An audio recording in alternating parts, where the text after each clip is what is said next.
Everything down.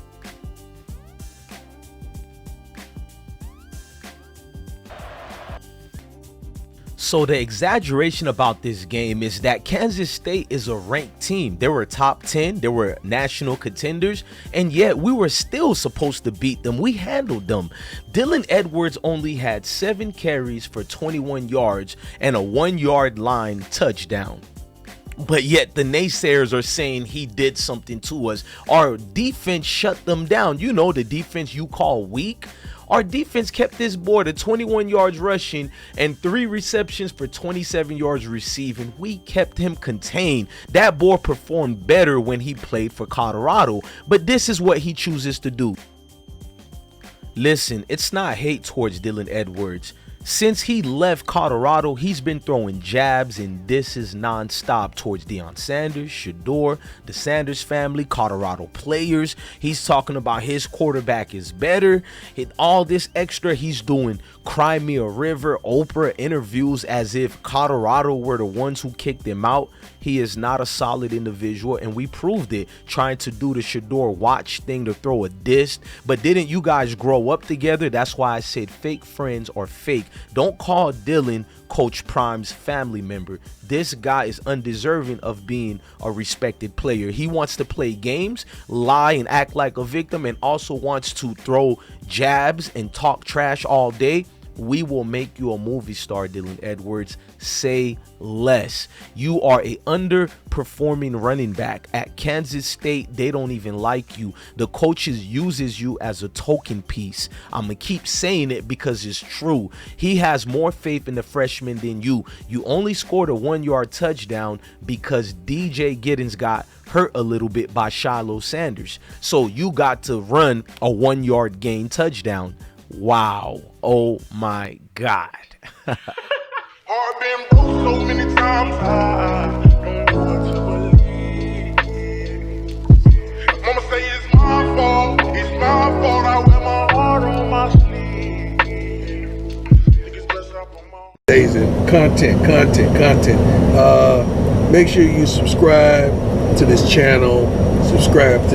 Because we're on a mission to get him 1 million subscribers before the season starts. We need a million subscribers, and if you subscribe and get somebody else to subscribe, we will eclipse that quickly. But if you do that and you prove to us that you've done that, we're gonna give you a call. All right? We'll give you a call. We'll do that. We'll make that happen, or we'll go live. I told y'all. Where my Dylan Edwards fan clubs at? I told y'all Dylan Edwards was not going to have a great game against Colorado. And I told y'all, I see a lot of trolls talking about he steamrolled us, he ran over us because he scored a 1-yard touchdown because their star running back DJ Giddens got hurt for a little bit by Shiloh. Is that the reason you're glazing this dude like that, bruh?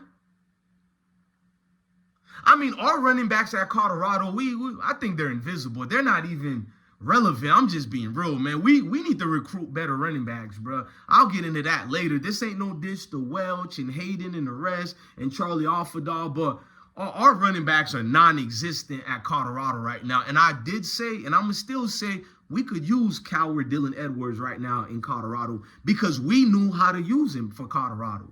Dylan Edwards is not being utilized at all properly in Kansas State, that is, because they don't like him. He got over. Listen, Dylan, we know what you did, bruh.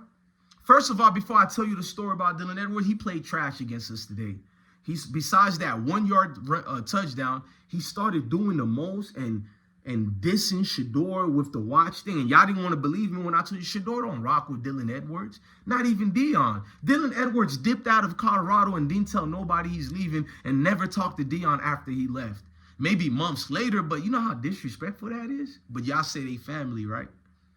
You heard what Uncle Neely told y'all? He left for competition and didn't even talk to nobody. Dylan Edwards got told by Deion 3 days prior he left, prior to him leaving, do y'all want to stay at Colorado? He was one of the main people who said yes. He is a snake. He's not even an oil salesman because you would have to move brave to be that. He's not that. He never wanted to go to Kansas State. The man was getting shut down the whole time by our defensive line, which was the MVP of the game today for our defense, because our secondary was non-existent too, besides Killer Cam. You feel me? Silman Craig, that is, because Shiloh should have never started this game. He brought back that North Dakota energy, bro, because he played horrible in that game too. He had a lot of big hits in this game. I guess it looks cool for the highlights, but in reality, you're giving up 30-yard gains, 25-yard gains, 10 yards. Those are crucial. 3rd and 8, you're giving them up for the big hits. Everything don't got to be a highlight and a hit stick. What about wrapping up? They teach us this, but let me fast forward. Let's fast forward. I'm staring at Dylan. He's doing the most talking. His best friend, Avery Johnson, doing the Deion Sanders, the dance, but I thought he was Deion's family. Dylan Edwards don't give a damn about Deion Sanders. The blatant disrespect towards the Sanders family was on full display. He was right there with his buddies, yupping it. You lying ass bitch. Towards the Sanders family was on full display. He was right there with his buddies, yupping it up. I told you, when he's over there at Kansas, he's talking nothing but trash about Colorado. You would think that Colorado was the one who released him. He's the one who left Colorado. We're not the ones who was beefing with Dylan Edwards. Let me tell you the story of Dylan Edwards. He was previously supposed to go to Kansas State. What happened is Kansas State's had 8 running backs last year. They got 7 this year. He looked at it as, I can't beat this guy, DJ Giddens. Giddens scared Dylan Edwards, who's so-called 4-star. He got scared and went to Colorado because, oh, this my dad's homeboy. You know what I mean? Oh, this guy used to coach me for a little bit, and he's black. Oh, I expect to get the starting job. So in Dylan Edwards' mind, he was supposed to be a starter, because you know how brothers do it. When they see us, they want to hook up. But they're the same guys who go to Barnes and Noble and these rich, expensive Louis Vuitton, foreign clothing and all that, and spend thousands of dollars there. But when they go to your clothing line and you only sell your clothes for $50, these Louis Vuitton is selling it for $1,000, and they don't ask for a discount. They gladly pay that money. But in your store, because you're a brother, come on, man, give me a discount, man. They're privileged. Black privilege exists, and Dylan Edwards is that. I just showed you that analogy. That's what happened. He dissed Kansas State to go to Deion, not because he loved Deion or nothing like that. He looked at for what was more advantageous for him, as he should do. Any human being should do that. You know what I mean? But he ran away from home, Kansas, to go to Colorado. Things didn't go his way, but things were better at Colorado versus what's going on with him in Kansas State. He's being used as a prop. The guy couldn't do nothing against our defense. Anybody who watched, the man had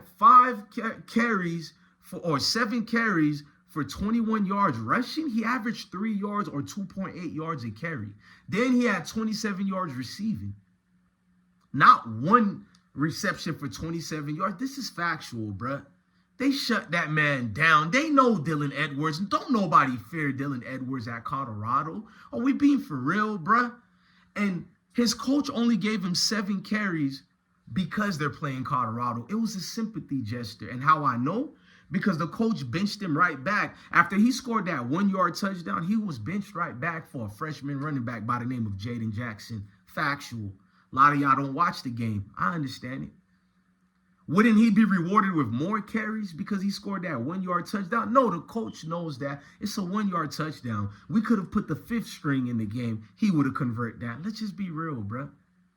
Y'all got to stop downplaying this as people is hating the superstar Dylan Ed. We're like, bro. I see the jealousy and hate. I see the jealousy and hate. Fuck that shit, we gon' be straight. Hold up, bitch. I see the jealousy and hate, but I got shit up on my I see the jealousy and hate. Y'all gotta stop downplaying this as people is hating the superstar Dylan Ed. We're like, bro, ain't a superstar no more. When he was at Colorado for the first 3 weeks, he looks like the next Reggie Bush. Now he's a servant for Chris Kyman. Come here, boy. Boy, go get this for me, boy. Go do that for me, boy. That's what he is, bro. He's a gimmick. I told you that, and I've been proven during this game. It was a great game, by the way. But not because of Dylan Edwards. It was because of DJ Giddens, the real superstar of the team. Dylan Edwards is a coward in my eyes to yap and do all that talking, bro. I told you, he doesn't waste a moment to throw shots at Deion, Shador, and Colorado as a whole. Remember, he threw a shot at Deion and Shador when he was leaving. He finally talked to a reporter. He said, you know, I just want to find a team. This is before he even found a team. He says, I just want to look for a team that's about winning, a team that has a great quarterback play and better quarterback play. Who you think that's towards? And that can have ways on making me better. That one right there was also a Deion Sanders diss, Shador diss, and a Colorado as a collective diss. Then months later, well, 1 month later, he does that interview, and 2 months later, he wins at Kansas State. Remember, Kansas won. He didn't do anything. But he does it feels good to win. That now his suburban kid is coming out. It feels good to win. I haven't won in so long. I haven't won in so long. Oh, I just need a hug from you, Mr. Mayo, man. And now today against Colorado, he's this hip hop superstar. He's this thug wannabe, the suburban kid. It's a great honor to be raised in the suburbs. You know what I'm saying? My kids were raised in the suburbs. I'm from the hood. I wish I was raised in the suburbs, but I love being from the hood too. But it seems that Dylan Edwards is cosplaying right now as one of them real ones all of a sudden. Why is he doing the most when it comes to Colorado? Why doesn't he have the same energy that he said about Deion and the way they utilize him in Colorado? Why doesn't he say the same thing about what Kansas is doing with him? His dad is a coward. Dylan is a coward. I've been telling y'all about his family. The Edwards families are a privileged black family. I don't care if his dad might come from the hood. Your son is very privileged. Ain't nothing wrong with it, but it doesn't make good football players when they expect things. The good suburban kids who make good football players, they learn the real lessons and values of their parents who are from a hardship way of life, who are from the quote-unquote hood like me, like what I teach my kids. I bring them back to the hood all the time, not so they can be one trying to act like they hard and all that, so you can see how people really live. So you can adapt to the world, the real grown-up world, where everything ain't given to you, Dylan. Daddy friends can't just give you everything. Dogs tinkering with his cars and motorcycles. He goes back in the house. So he's somebody that you look away because he's not doing nothing but the average stuff. You see what I'm saying? Yeah. There's nothing exciting about him. Well, until the day. What was the reaction on the girls' faces? I can't imagine to see the sunlight, to be around people. I knew something was wrong when a little pretty white girl ran into a black man's arms. Something is wrong here. Dead giveaway. Dead giveaway. Charles, thank you very much. Dead giveaway. Thank you very much for your time. And either she homeless or she got problems. That's the only reason why she run into a black man. Charles, thank you for being there, man. Charles Ramsey, neighbor, heard the screaming. Took Dylan. Daddy friends can't just give you everything because you're the pet peeve in the room. The teacher's pet that you tried to be. Now you're Chris Kyman's you're not even his teacher's pet. You're his little servant boy. You're Jiminy Crickets, jumping around like a trained puppet. I wanted to say the M word, but we can't because of YouTube. Look at you, boy. All your supporters who don't even watch your game talking about Dylan he outperformed Colorado today. What? Where was this? What? He outperformed them? Is Dylan last name Giddens now? His name is Dylan Giddens now? Because DJ Giddens was the only thing running up a storm. And a little bit of Avery Johnson, but nah, we stopped his running game big time. What's going on, y'all, bro? Do we have to lie to make ourselves feel better? If y'all don't like Colorado, cool, but what's the weird thing pretending y'all like Dylan Edwards now? Pretending you follow Dylan Edwards. I don't even like Dylan Edwards like that, and I've been supporting him more than any of you groupies. I got videos, several games where I say he should be a starter as well, or at least a second string, or at least be used more. Don't I? Almost every goddamn video I say this. Where are you groupies at? Because you don't support Dylan Edwards. You don't like Deion. Just say it, but don't fake it. We can catch it a mile away. It look embarrassing, gang. Like, you're not even a football player at that point. You're a TMZ extra Wendy Williams. You fan the fuck out, man. Look, I'm DJ Bless One, the best one, man. Love your family, love your kids, and stay blessed. Heart been broke so many times.